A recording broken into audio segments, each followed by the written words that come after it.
anong basa nyo rito sa dito sa Marcos administration in terms of his remaining political capital given the current political context that we have now? Kaya pa Yeah. bang ilusot itong mga reformang ito? Kung siya mismo basically greatly diminished yung kanyang Yeah. political capital.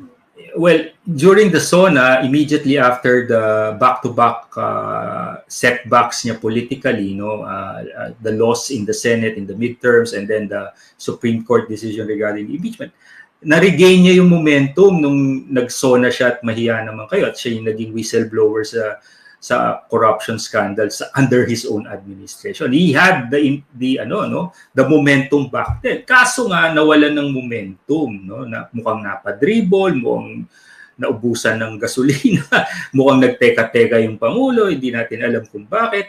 So nawalan na naman siya ng momentum. And this is, if anyone will write the story of the second Marcos presidency, it's all again the missed opportunities, Ang dami niyang dapat nagawa, even nung time na kasama pa niya yung mga Duterte, na hindi niya nagawa, At dahil nga, hindi natin alam kung ano ba talaga ang problema niya, But, there is time, but time is running out on him. He needs to be very bold, I mean, he needs to be a Marcos, Di ba? Ito yung kabaligtaran nung, well, on the other hand, mabuti rin yun. But then again...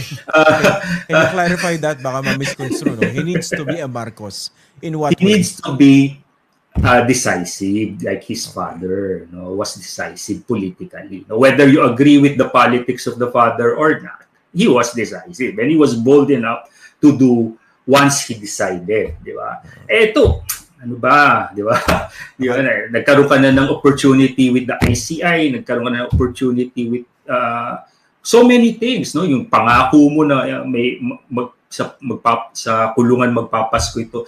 Nasaan yung mga big fish, May hangganan din ang ang taong bayan, Swerte nga siya, pinagbigyan pa siya, Ngayon, the entire scandal is already at the steps of Malacanang, And, di ba, time is running out on him, But if we really wants to leave a lasting legacy for the country, now is his opportunity, di ba? And to redeem himself, not only himself, but his family's legacy in Philippine history.